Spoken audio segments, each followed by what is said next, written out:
Yes, no, I know I did it wrong. Flew in Paris, I put it on the wrong side and it ran out, that's all. Oh, instantly, okay. Oh boy. That's real. Anyway, the basic, to sum it all up, I'd like to say that the people accept the band great.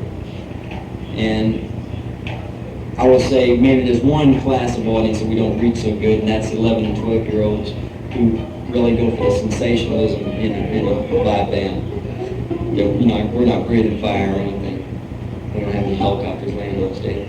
So maybe the real young kids were missing out, but everybody else is very like avid followers that we've been able to play. People like the band, really like it. Wait, I'm just understanding this thing, alright, who you guys, I really been trying to get this aspect of it. Please don't take that in the arbitrary way while I push that. Okay, now, this is a general vague. I will mention that you had a lot of influences at the colleges. Can you name some guitar influences you might have had? Is there maybe some violin or other musicians? Either one of you?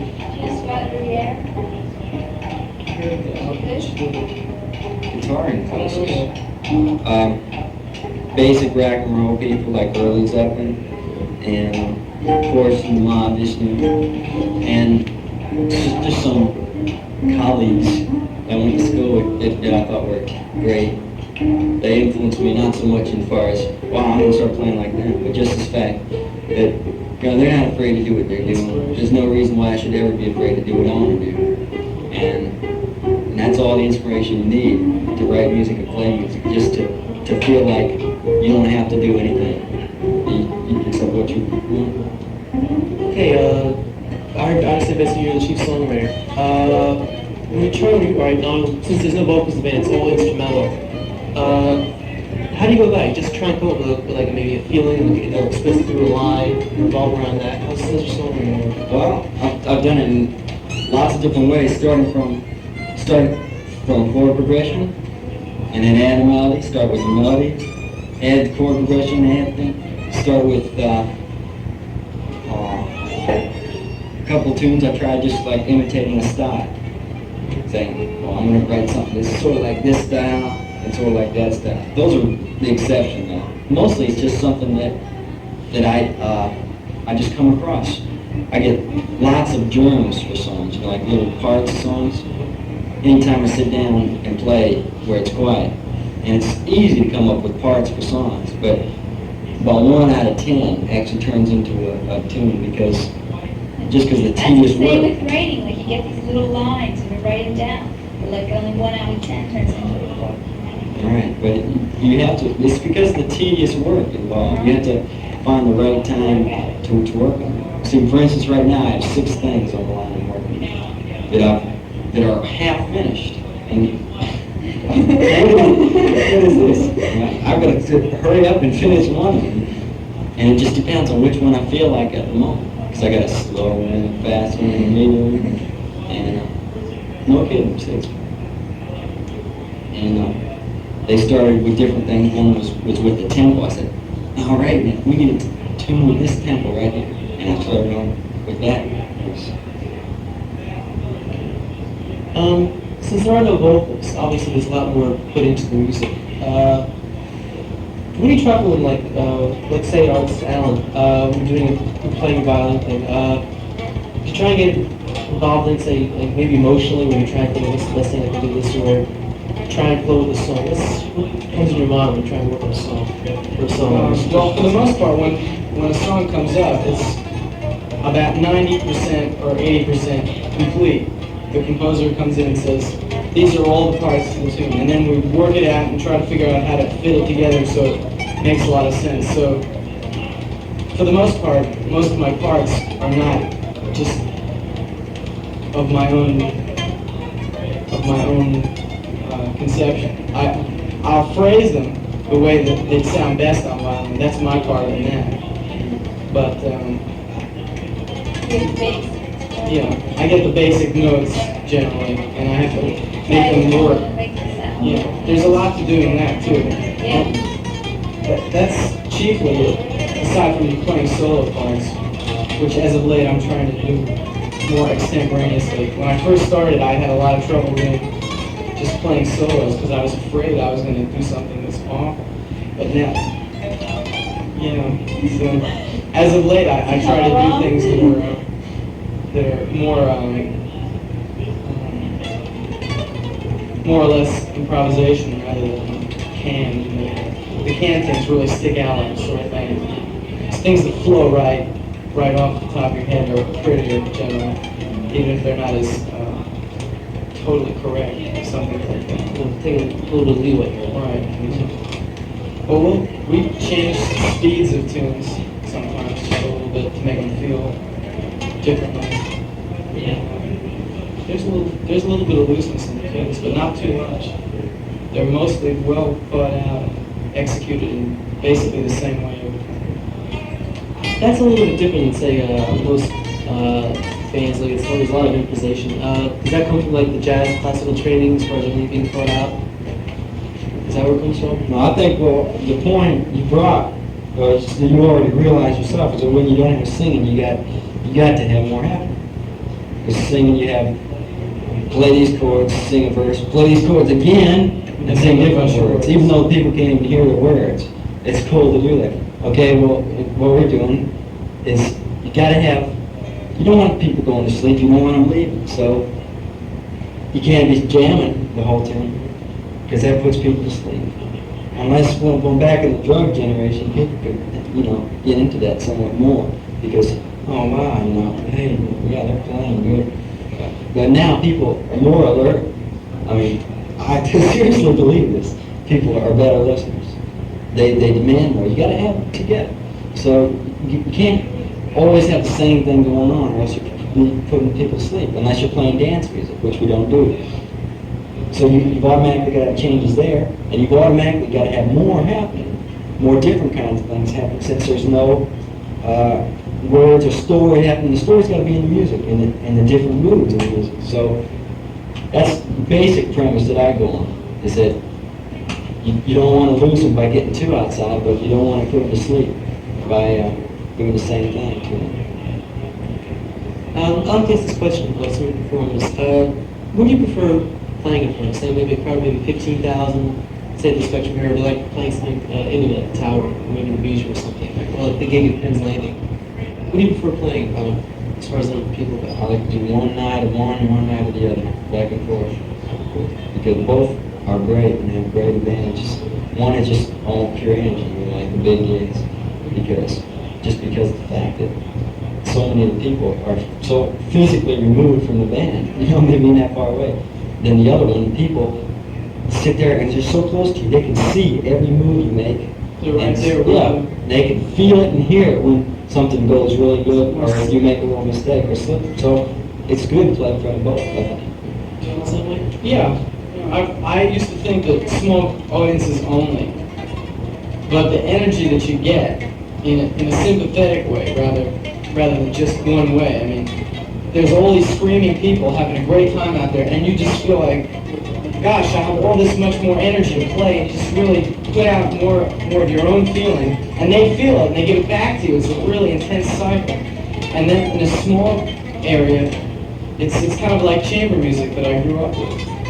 String quartet or something, where you weren't playing for monstrous numbers of people, where everybody there was really alert to everything you were doing.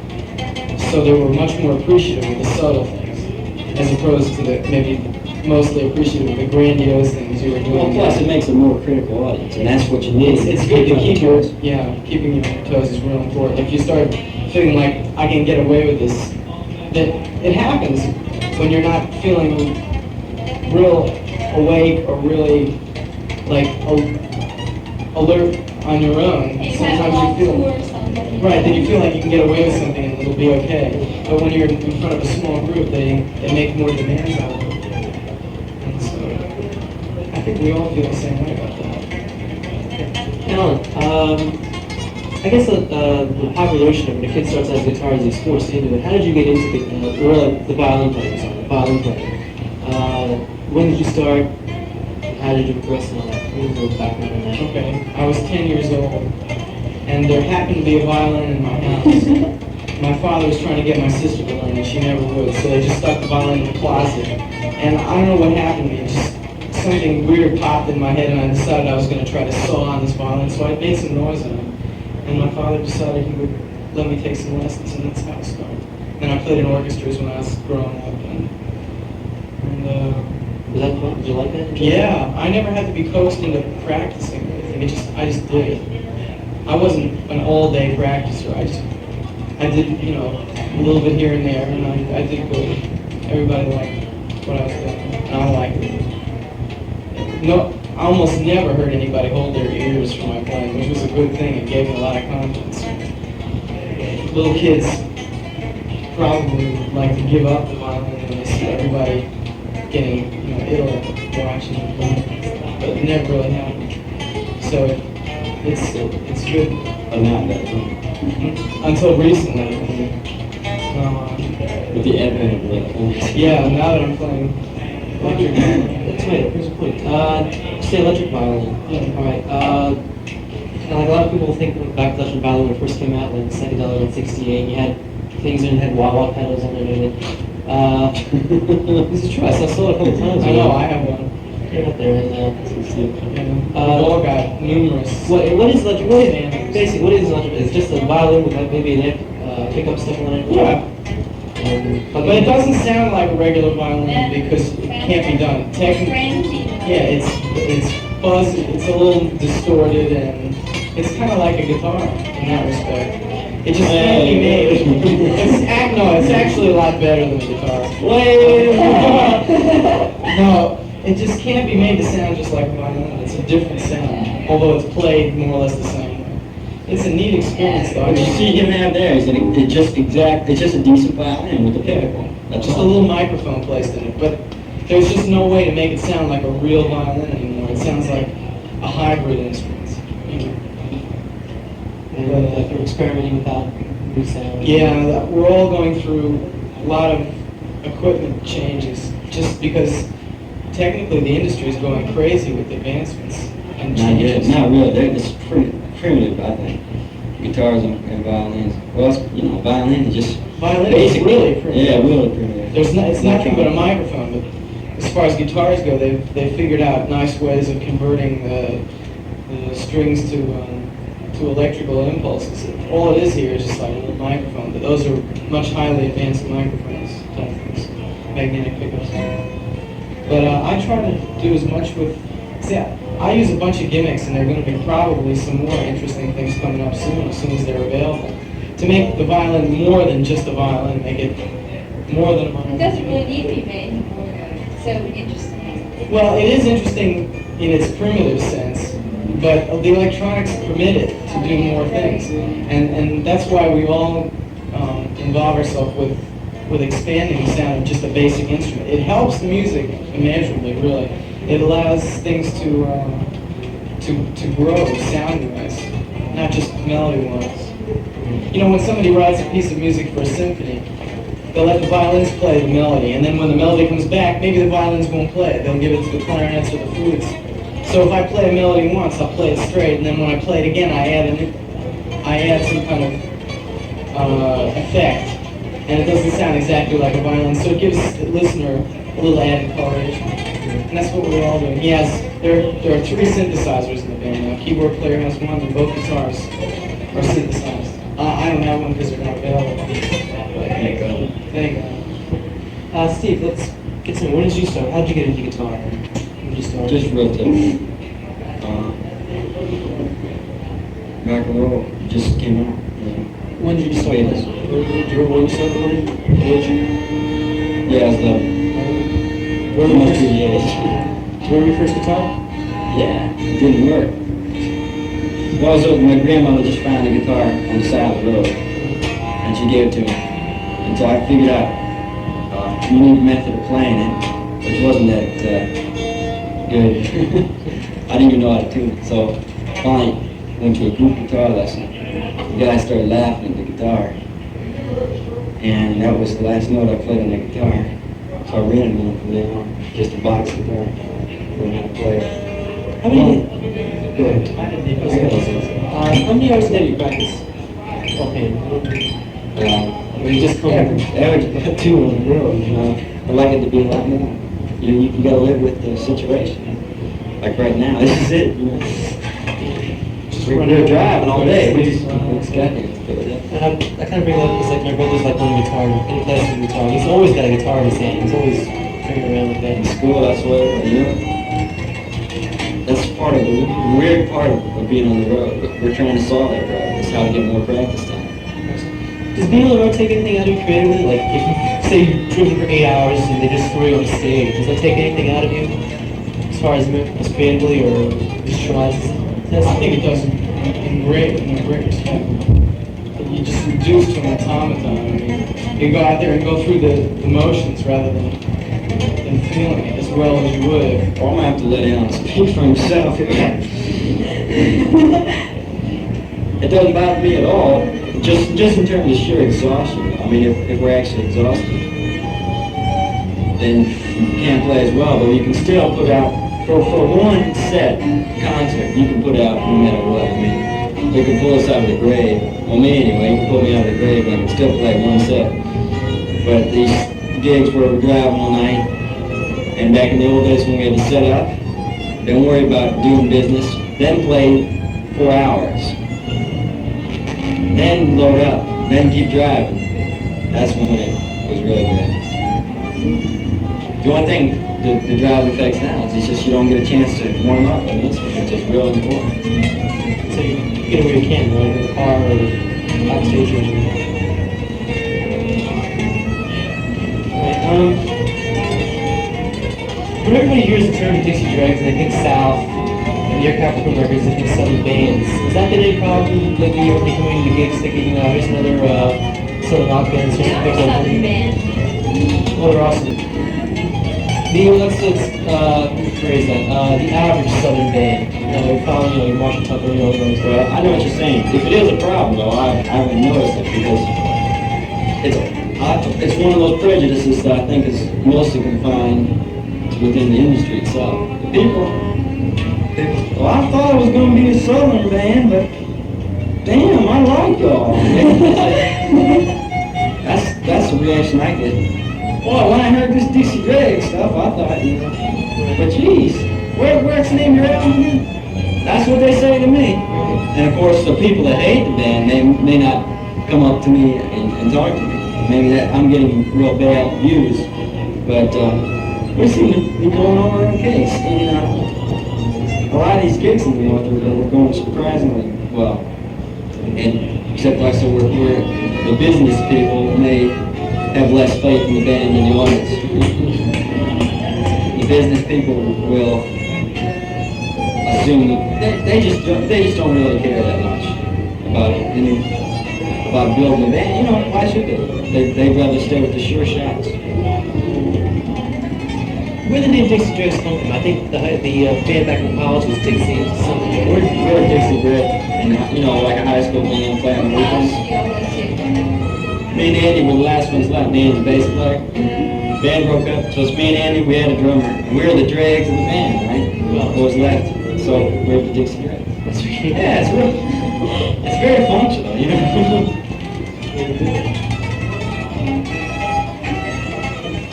Do you, just listening, or using pick, do you ever Travis pick sometimes? Get into that? A little bit on the banjo. Hey, banjo.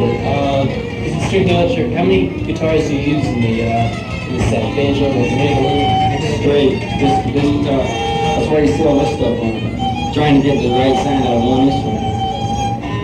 When we gain more credibility as a band, they say become a star or whatever it is to where you can have lots of people paying just to hear your band mainly, then this band is going to go completely bananas. I mean, with the variety of stuff we can pull out of the hat, we could have a little trio sitting there, cello. Andy plays cello. He plays viola, classical guitar. Rod plays vibes, marimba. Rod's a drummer. And he plays piano too. Oscar can play flute. We can really go crazy with that stuff. Right now we need an efficient, practical stage setup that we can get out, out of the way and get in the truck and move along pretty quick. And build around that? Yeah, we're trying to be real functional right now since we're just doing these little one-nighters and stuff. But as soon as the people is ready for it, we're definitely going to be going outside, you know, a little bit more. Doing some more different things that you wouldn't hear.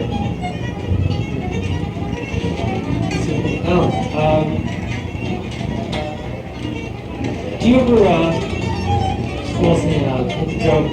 hope I'm not sounding redundant, but has there ever been a point in the band where like you've been frustrated and you just want to give up and quit? I mean, you're starting to build up. Have you ever been, and obviously, you know, you're moving up, and was it tough in the beginning? Was you like giving up and starting over again, or was this it? Was this the music thing that you found it built you that way? Is this what you like would eventually like to keep going with, or? Yeah.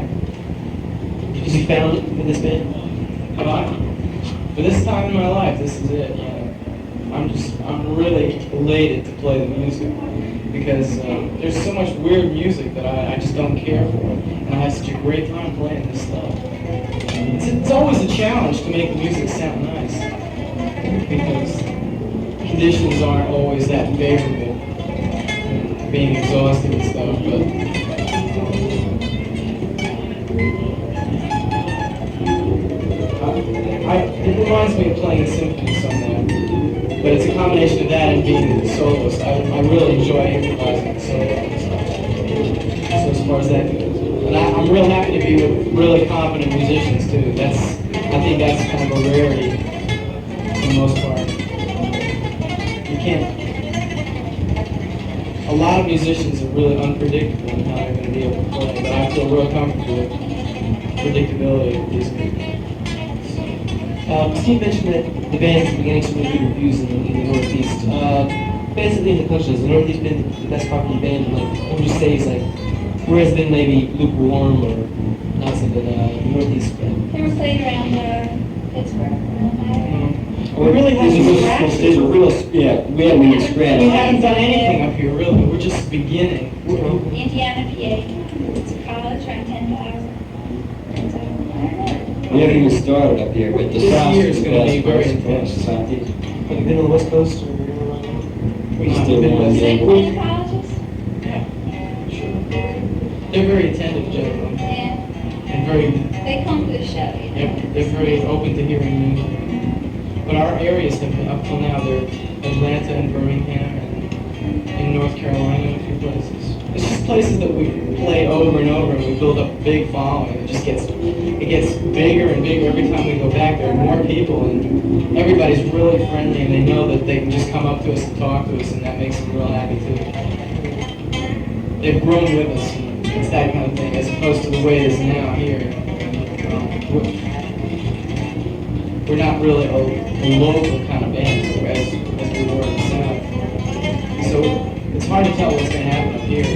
But every time there have been enough people that were attentive up in the north to listen, they liked it. They were beautiful over at the John Mayall show. We were all a little bit How's the concerned. ladies down there? It was great. I was down there watching sailboats the weekend before. It's a nice place to play, very nice. Going underneath the John Mayall was kind of a scary thing.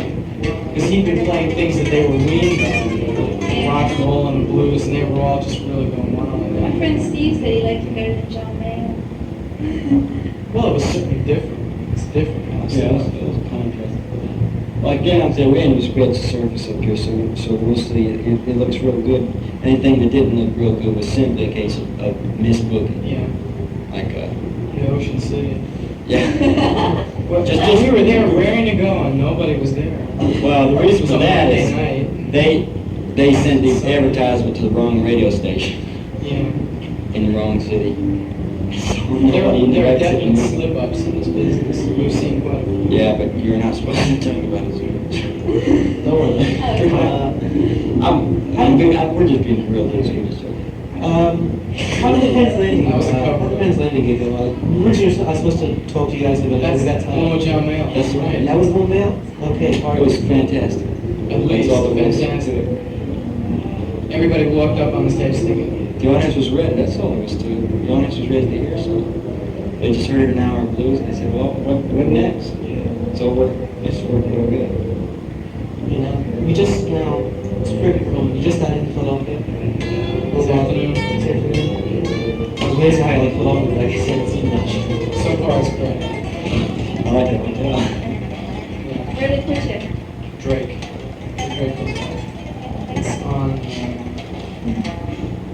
Just one of those It's right now. It'd be nice when you could stay in houses that, you know, new people around you. I think there's something that, down in Miami, there's something like that. There's some group of rents out houses. Coconut Grove. There's probably a bunch of them. One thing that really strikes me is when I was reading doing research for the like, there was a part where we did the recital and you did the gigs for grades and all that.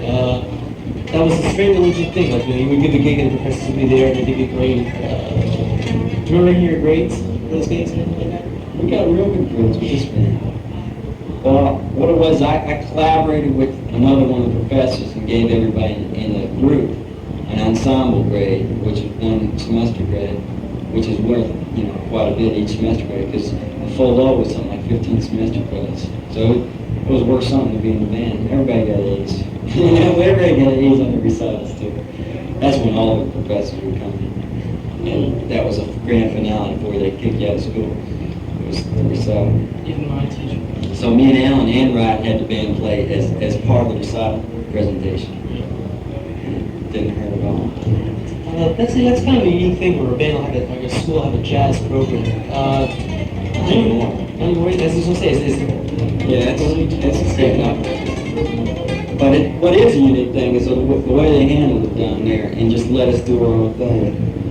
That's what it is. They instead of sticking with the corny format of, you know, cocktail music, jazz, they said, well, these guys want to try this, fine. You know, they're a little bit more open-minded there, I'd say, than a lot of other places. so program is good that a student should try it first. And well, I think I was about to be a musician. It's a good program where you go out the road and we work this time. And the program is good enough. It's spend maybe 3 semesters there. We're in any place. Well, It's hot as hell in here. yeah, there's air conditioning in the other room. We're just trying to keep it on. That's those really more questions. Like, that's all the We questions. could just open it for about 10 seconds and You ready to then get? close it again. Oh, this is just It's starting to get a little. what am I saying? It's totally up to individual. I don't think anything we learned in school, I think if we took all that away, we'd still be doing, I know I'd still be doing what I'm doing. And it wouldn't be that much different. I've thrown away just about everything I learned, not thrown it away, but I mean, disregarded that. I mean, I learned it to say, oh, so that's what it is. And then said, okay, that's fine. That still ain't what I want to do. But it's just a curiosity. You have to say, wow, look at that guy. He's an educated musician. So I said, well, I'm going to be an educated musician and see what it's like. Ain't any different. All you do is, you turn into more of a snob. So I said, well, anyway, I'm going back to what I was doing. That's all it was to The it. convenience of school is also great because you're a little bit sheltered from the real world for a little while. You're able to develop whatever's inside of Practice a you. lot more. Instead of having to run out and do whatever kind of menial job you had, or else prostitute or playing and go out. So I got lucky. In my last year, I was doing this with Steve and Andy and Rod, and I was doing symphony playing. I was playing in a contemporary group and in the symphony orchestra. So I was doing a bunch of things, but none of the things were taking away from what I was doing. They were all promoting my future. And I think if you can be around really good, competent musicians, that's the most important part. Right, that's the best part of school. It ain't the course. The course is it's just an excuse to bring people together. That's exactly You it. really get it together just by being inspired by the people. Yeah, it all has to come from inside. If you're going to turn into something other than just a calculator. It's kind of like a craftsman thing where you go as an apprentice. If you work at it, you can apprentice in college. You just hang around people that play real well and stuff. Making these guys do this shit. Enough of it. Don't bullshit. I got some good points here. Okay, I think I've got a lot of just one of the things. I don't know. 26. 16? 22. Okay. Was there anything you'd like to add up? Because I really have a lot here. It's really good. I think it's going to be good. I want to thank you for writing about it. That's people like you is going to help the band make it. So That's what I got to say. For the story itself, do you seem like the readers of Temple know, or? I think we all feel pretty lucky when things are going along. Yeah, the album, smoothly. you could, just about the album, the name of this free fall, got one record. Just been out, just been